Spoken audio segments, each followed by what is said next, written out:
l'Afrique et ses alliés ne demanderont plus la justice, ils viendront la prendre.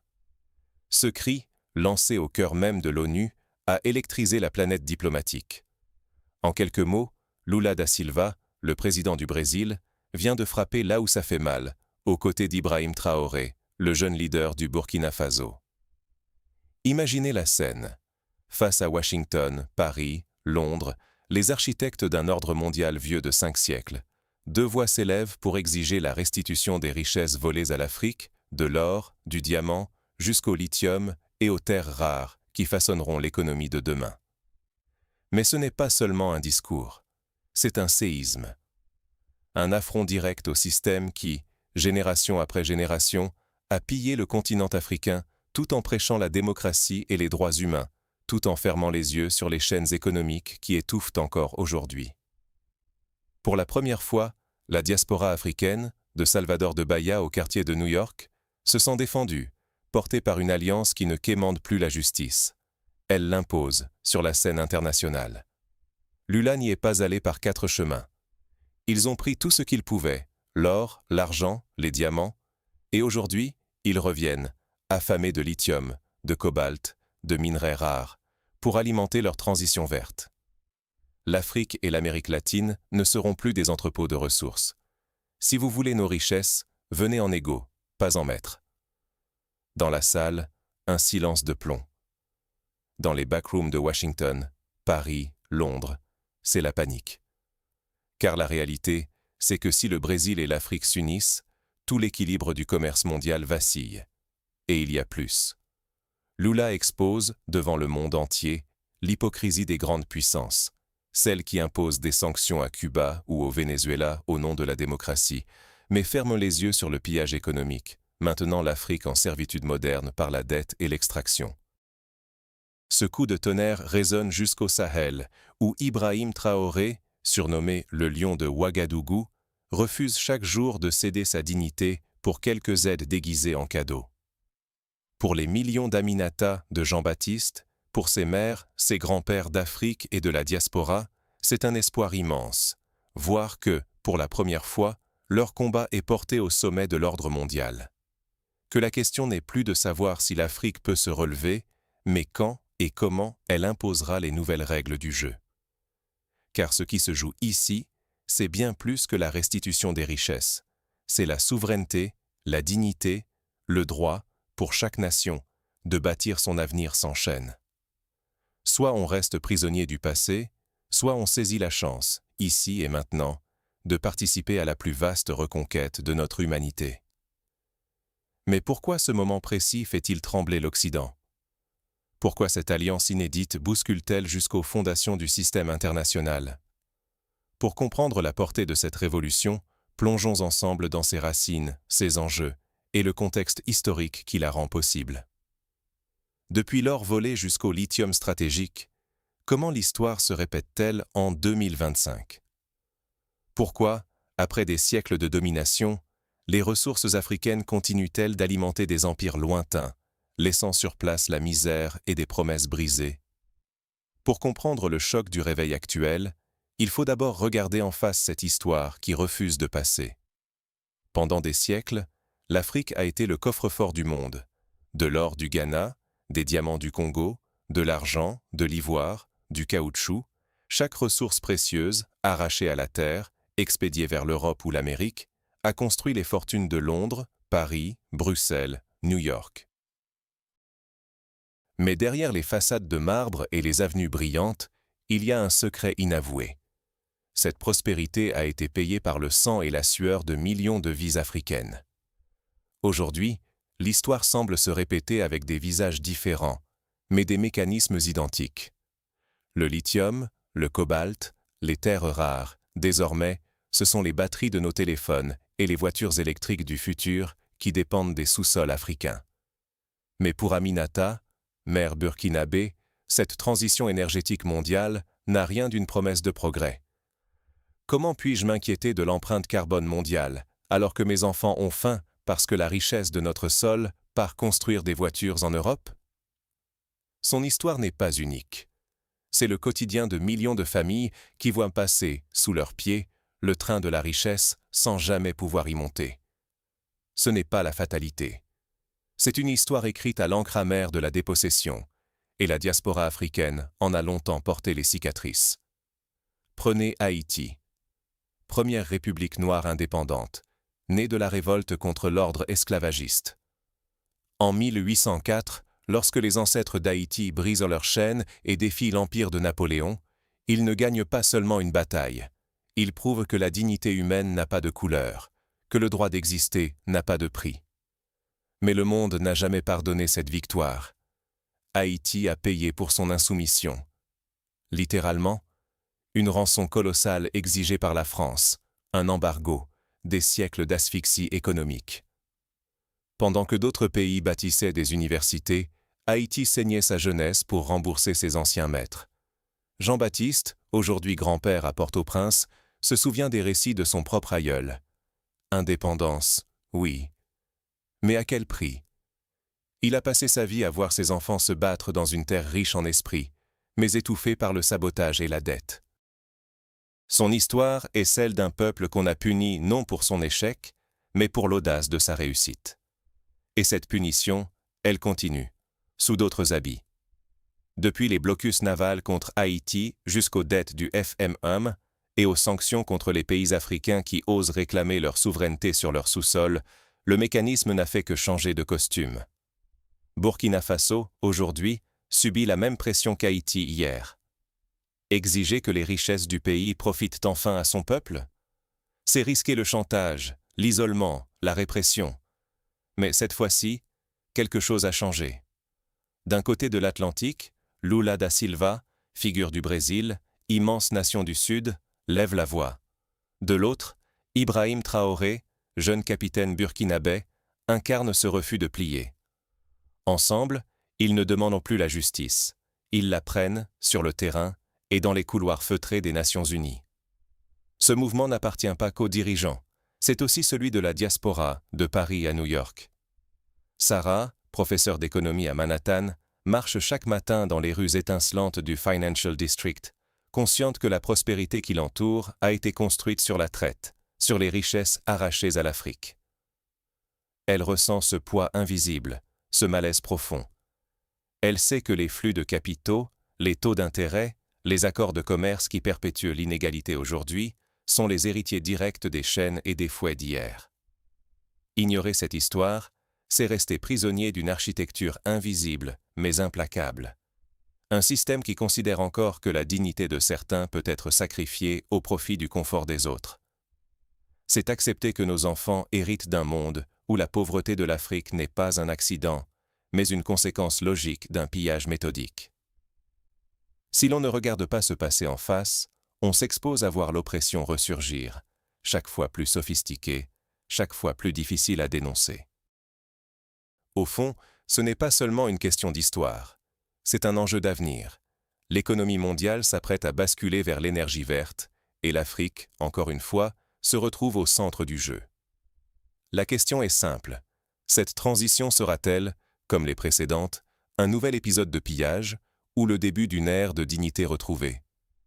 Lula, Traoré et leurs alliés ne veulent plus quémander leur place. Ils sont en train de la prendre et d'y convier toute la diaspora, tous ceux et celles qui refusent d'être les spectateurs impuissants de leur propre spoliation. Alors, à l'heure où la planète change de paradigme énergétique, pourquoi la soif mondiale pour les ressources africaines semble-t-elle relancer, à l'identique, les mécanismes du passé? Dans le prochain chapitre, on va décrypter comment la ruée vers le lithium, le cobalt et les terres rares en Afrique risque de rejouer, ou de briser, le vieux scénario du néocolonialisme. Le néocolonialisme n'a jamais disparu. Il change simplement de visage et d'outils. Aujourd'hui, le pillage ne se fait plus sous le drapeau d'un empire, mais sous la bannière de la libre concurrence et de la coopération internationale. Les mots ont changé, pas les mécanismes. Quand Lula da Silva prend la parole à l'ONU, il ne parle pas juste au nom du Brésil, mais au nom de tous ceux qui voient dans la nouvelle ruée vers les minerais critiques, lithium, cobalt, terres rares, une répétition de l'histoire en version 2.0. Il dénonce cette obsession occidentale à s'approprier les ressources du Sud sous prétexte de transition énergétique ou de développement durable, alors que dans les faits, une poignée de multinationales engrange profit et pouvoir, tandis que les peuples des pays producteurs restent dans la pauvreté. L'Occident brandit partout le discours de l'égalité, du partenariat entre égaux. Mais dans les contrats, dans les flux financiers, dans les normes internationales, tout est fait pour que rien ne change vraiment. Lula le dit sans détour. Pendant qu'on célèbre la diversité dans les discours, on perpétue l'injustice dans les actes. Les règles sont écrites pour que seuls certains gagnent vraiment. Ibrahim Traoré, lui, incarne une rupture radicale. Sa posture choque. Il refuse que le Burkina Faso ne soit qu'un simple exportateur de matières premières, dépendant des fluctuations des cours imposés à Londres ou à New York. Il réclame le droit de transformer sur place, de créer de la valeur, de décider de l'utilisation et de la destination des richesses du sol africain. Lorsqu'il déclare à la tribune que la dignité ne s'octroie pas, qu'elle se prend et se protège, il s'adresse à toute une génération fatiguée d'attendre des miettes. Ce n'est plus seulement une question de morale ou de symbolique. Si l'Afrique, menée par ses nouveaux leaders, et le Brésil parviennent à se fédérer autour de cette vision, c'est tout le commerce mondial qui risque de basculer. Imaginez, une alliance stratégique entre les plus grands réservoirs de biodiversité, d'énergie, de minerais essentiels à la transition numérique et écologique. Qui, demain, décide de l'accès au lithium africain ou à l'aluminium brésilien? Qui fixe le prix du cacao, du coltan, de la bauxite? Si ces pays parlent d'une seule voix, les places financières tremblent, les anciennes puissances perdent leur levier d'influence. Le Sud global, longtemps divisé et affaibli, pourrait devenir un acteur incontournable, imposant ses conditions sur les marchés mondiaux. Mais ce réveil ne se fait pas sans résistance. Chaque tentative d'autonomie, chaque prise de parole, chaque geste de souveraineté se heurte à de nouvelles formes de punition. Regardez l'histoire récente. Cuba, puni depuis 60 ans par un embargo total. Le Venezuela, étranglé par des sanctions dès qu'il tente de nationaliser son pétrole. Le Zimbabwe, isolé pour avoir voulu redistribuer la terre. Haïti, étranglé par une dette indépendante jamais effacée. Ces sanctions, embargos, exclusions financières ne sont rien d'autre que des chaînes modernes. L'ordre économique mondial s'est bâti sur la dette, l'asphyxie, la division. On promet des prêts, en échange, on exige des politiques qui cassent l'autonomie, qui imposent l'austérité, qui forcent à exporter toujours plus de ressources à bas prix. Au fond, ce système est la continuité directe de l'esclavage. Les flux de capitaux d'aujourd'hui recouvrent à peine les traces du sang et de la sueur qui ont permis de construire les gratte-ciel de Londres, les banques de Wall Street, le luxe intemporel de Paris. On nous raconte que ces villes sont des monuments du génie humain, mais on oublie que leur fondation repose sur la déportation, sur le vol massif de vie et de richesses. À New York, à Paris, à Rio, des millions de descendants de la diaspora savent qu'ils marchent chaque jour sur ce paradoxe, profiter d'un système qui n'a jamais reconnu la dette morale de son ascension. La vraie bataille n'est donc pas seulement celle du passé, mais bien celle de notre présent. C'est l'enjeu d'un nouveau contrat mondial où la dignité humaine ne serait plus une faveur, mais le socle de toute relation. Si l'Afrique et ses alliés du Sud global n'arrivent pas à s'unir, s'ils retombent dans les pièges de la division, si la diaspora reste passive, alors la structure de l'exploitation continuera, adaptant simplement ses outils. Mais si ce front de la dignité se forme, alors l'architecture même du pouvoir mondial est remise en cause. Ce qui est en jeu, ce n'est pas seulement le sort de quelques pays, mais bien la possibilité de réécrire les règles pour les générations à venir. Continuer à accepter le statu quo, c'est condamner l'Afrique et le Sud global à demeurer l'arrière-cour du monde, fournisseurs de matières premières, clients forcés de produits finis, éternels débiteurs. Mais saisir cette chance historique, c'est ouvrir la voie à un modèle où l'on ne mendie plus la réparation. On l'impose par la force du nombre, de la morale et de la solidarité retrouvée. C'est ce que Traoré, Lula et tant d'autres leaders sont en train d'imposer dans les couloirs de l'ONU, forçant le monde à regarder en face ce qu'il s'est acharné à nier. La dignité des peuples ne se négocie pas, elle se conquiert.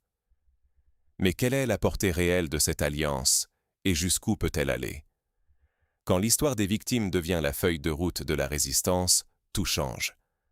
Ce qui a longtemps été le récit d'une spoliation subie se transforme, sous nos yeux, en manifeste d'une reconquête. L'initiative portée par Lula da Silva et Ibrahim Traoré n'est pas une simple déclaration d'intention ou un appel à la compassion internationale. C'est une refonte, une offensive stratégique qui bouleverse l'ordre établi. Mais que se passe-t-il vraiment lorsque l'Afrique et ses alliés imposent leur souveraineté, non plus comme un vœu, mais comme une force concrète? Quelles répercussions pourrait-on voir déferler sur le monde politique, économique, moral? À New York, Sarah incarne ce basculement. Elle n'est ni chef d'État, ni diplomate, mais la voix de la diaspora africaine, qui refuse de voir sa dignité traitée comme un supplément d'âme dans les grandes réunions internationales. Sarah, c'est la génération qui dit « Assez d'attendre qu'on lui accorde la justice, il est temps de l'arracher, ensemble ». À travers elle, la diaspora devient un maillage vivant entre les continents. C'est la conscience noire mondiale, celle qui relie les combats des quartiers de Brooklyn aux rues d'Abidjan, des favelas de Rio au marché de Bamako. Désormais, la diaspora n'est plus spectatrice, elle se fait architecte d'un nouveau monde. Cette mobilisation s'exprime d'abord dans les grandes arènes internationales. À l'Assemblée de l'Union africaine, à Addis Abeba, pour la première fois, les chefs d'État qualifient officiellement l'esclavage, la déportation et la colonisation de crimes contre l'humanité et de génocide. Il ne s'agit plus de termes historiques ou d'effets de style. Ce sont des catégories juridiques lourdes de conséquences, qui ouvrent la voie à des revendications de réparation concrètes, à des sanctions, à des exigences de restitution. C'est tout l'échiquier diplomatique qui vacille. On ne parle plus simplement d'égalité abstraite, mais de comptes à rendre et d'un solde de tout compte avec l'histoire. Sur le terrain du droit international, l'Afrique et ses alliés ne se contentent plus des commissions d'études ou des discours de commémoration.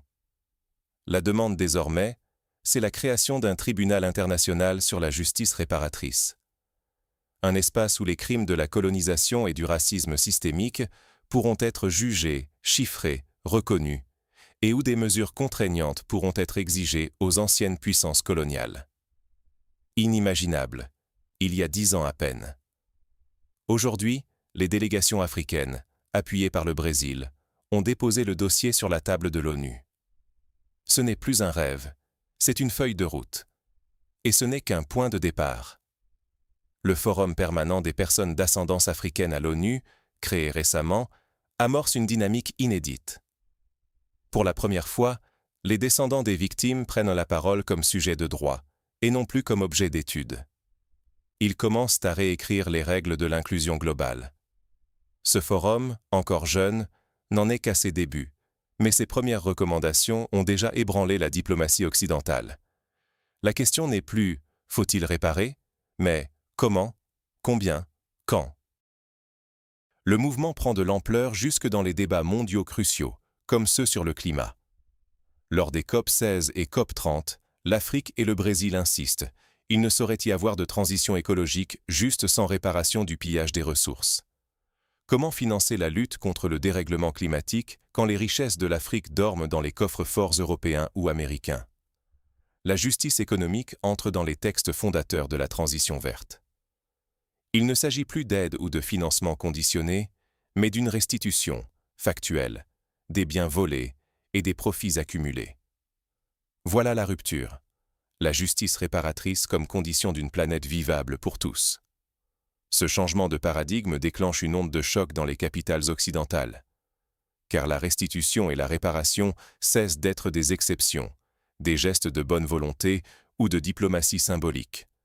Elles deviennent la norme, un passage obligé, une exigence structurante dans les rapports internationaux. Et cela fait peur. Très peur. Car si la réparation devient la règle, c'est toute la crédibilité des institutions mondiales qui est en jeu. L'ONU, le FMI, la Banque mondiale, tous sont sommés de se positionner. Resteront-ils les garants d'un statu quo néocolonial ou deviendront-ils les arbitres d'une nouvelle justice mondiale? La tension monte aussi sur le plan du commerce international. Si l'Afrique impose ses propres conditions sur ses ressources stratégiques, minerais, terres rares, pétrole, agriculture, la donne change radicalement pour les multinationales et les puissances importatrices. Les accords n'ont plus pour seule finalité de sécuriser l'approvisionnement du Nord, mais de garantir le développement équitable du Sud. Les sociétés qui persistent à jouer l'opacité, à contourner les législations, à corrompre des élites pour maintenir le vieux système, risquent l'exclusion pure et simple des marchés africains. Le continent, longtemps résigné à la fuite des capitaux, se prépare à fermer les vannes de l'exploitation sauvage. Mais la portée de cette révolution va bien au-delà de l'économie. Elle touche la colonne vertébrale morale du système international.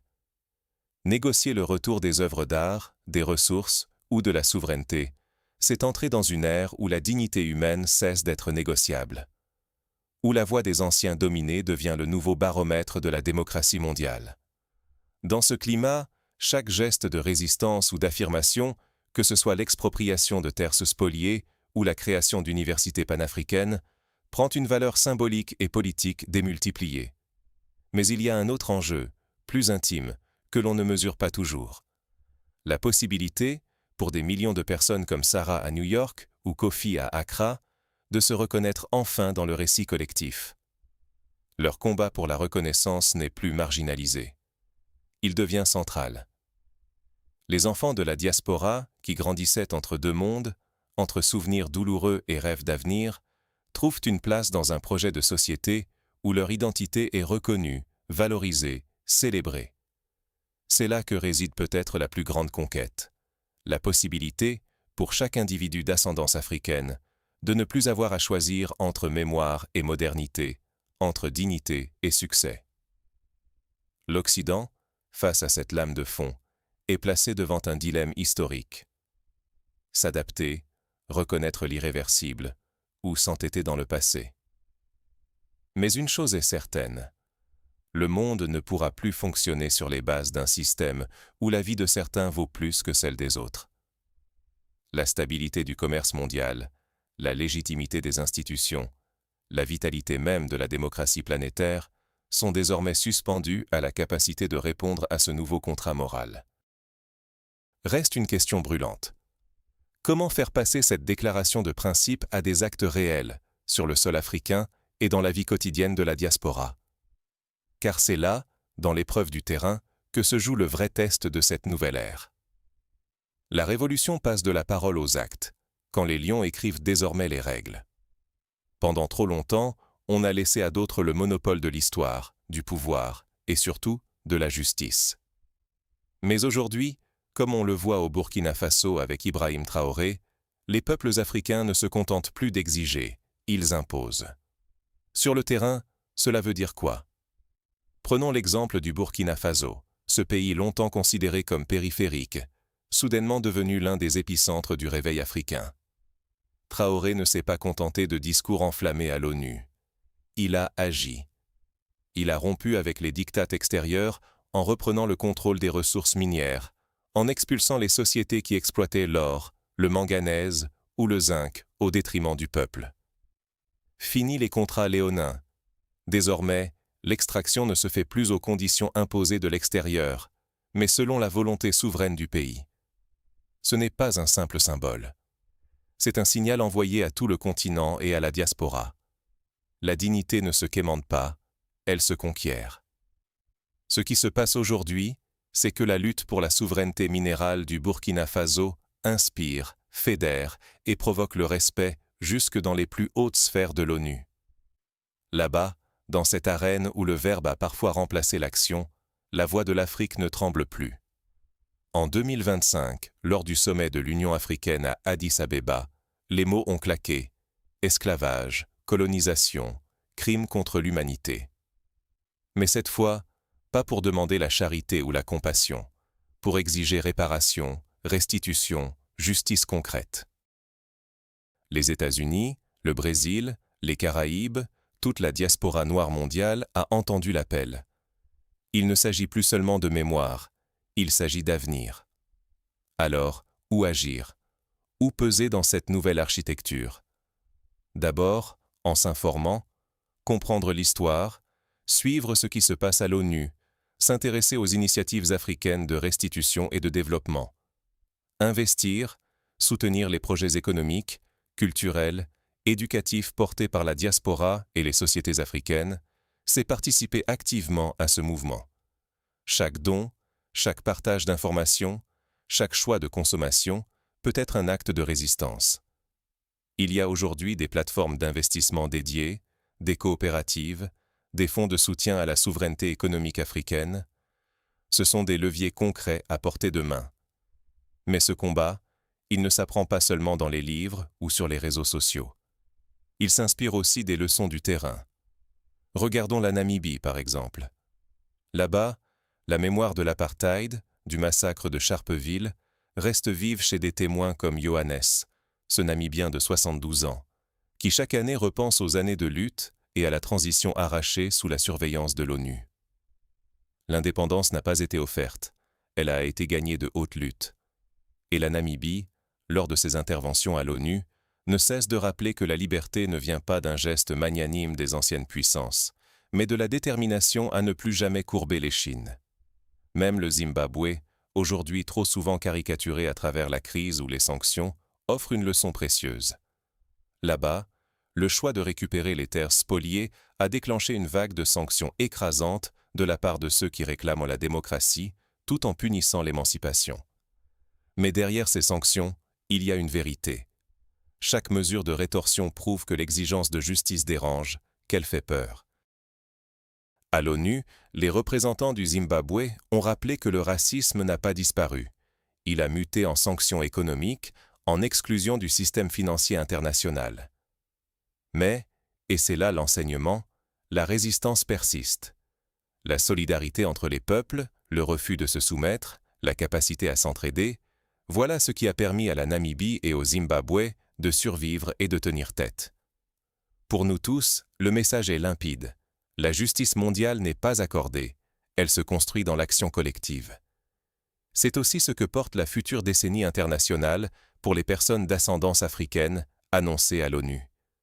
De 2025 à 2035, il s'agit de bâtir un agenda commun. Lutte contre les discriminations, restitution des richesses, justice réparatrice, égalité des chances. Cet agenda, il ne sera pas rédigé dans le secret des chancelleries, mais par la mobilisation de tous ceux qui refusent que la dignité humaine soit négociable. Mais attention, l'enjeu n'est pas abstrait. Il ne s'agit pas simplement de regarder l'histoire défiler, ni de se contenter d'être témoin. Rester passif, c'est accepter de laisser filer la chance unique de participer à la plus vaste reconquête d'humanité de notre temps. C'est prendre le risque de voir se reproduire l'exclusion, la misère, la violence du passé sous de nouveaux habits. Devenir acteur, c'est choisir la solidarité, c'est soutenir les mouvements de restitution, c'est refuser le fatalisme, c'est croire qu'un autre ordre mondial est possible. Chacun d'entre nous peut, à son échelle, être une force de changement, en éduquant, en transmettant, en agissant, en refusant les discours de division. Ce que nous enseigne le parcours de Traoré, la résistance de la Namibie, le courage du Zimbabwe et la mobilisation de la diaspora, c'est que la victoire n'est ni facile ni garantie. Mais elle est possible si nous faisons front commun, si nous comprenons que chaque bataille locale résonne à l'échelle globale. Le destin de l'Afrique, du Brésil, des diasporas noires est désormais lié. Ce que chacun gagne, tous en profitent, ce que l'un perd, tous en souffrent. C'est cette prise de conscience qui peut, aujourd'hui, faire basculer l'histoire. Alors, le temps est venu de choisir. Que retiendra l'histoire de notre génération? La fin de l'ère du silence.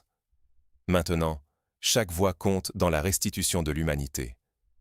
Pendant trop longtemps, l'histoire du pillage et de la domination a été écrite sans nous, par-dessus nos voix, imposée à nos enfants comme une fatalité gravée dans la pierre. Mais aujourd'hui, la pierre craque, la fatalité s'effrite, parce que la réalité change. L'Afrique n'est plus un terrain de jeu, la diaspora n'est plus une simple audience dispersée, et le Sud global, rassemblé autour du Brésil et des nouveaux leaders africains, n'est plus disposé à accepter les restes d'un festin qui lui appartenait. Ce que nous vivons, c'est la naissance d'un monde où la dignité n'est plus une faveur accordée, mais un droit arraché, revendiqué, imposée par ceux qui ont marché dans l'obscurité et n'ont jamais renoncé à l'aube. Lula da Silva, Ibrahim Traoré, leurs alliés au Sahel, au Zimbabwe, et partout où se lève la résistance, refusent que la justice soit une pièce de théâtre jouée devant des spectateurs impuissants. Ils exigent la restitution des richesses, mais surtout la restitution de la fierté, de la mémoire, de la voix. Ce combat n'est pas seulement politique. Il est viscéral. Il traverse les frontières, relie les marches de Selma à celles de Ouagadougou, le point levé de Chicago aux collines rebelles du Zimbabwe. Si vous écoutez, c'est que quelque part, cette lutte résonne en vous. Parce que la blessure de l'Afrique, c'est aussi la blessure de la diaspora, de chaque être humain à qui on a expliqué que la justice pouvait attendre, que la réparation était trop lourde, que la dignité avait un prix, un délai, un compromis à négocier. Mais désormais, la négociation est terminée. Le rapport de force évolue. Le géant ne se réveille plus, il se lève. Là où l'Occident brandit la menace du blocus, des sanctions, de l'isolement, la riposte n'est plus la peur ni la soumission, mais l'unité. À l'ONU, devant le monde entier, ce n'est plus un appel timide, c'est une déclaration de rupture. On ne quémande pas notre place à la table, on la prend.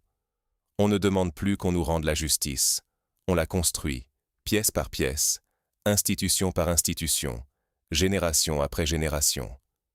Ce qui est en jeu, ce n'est pas seulement l'économie, mais la souveraineté.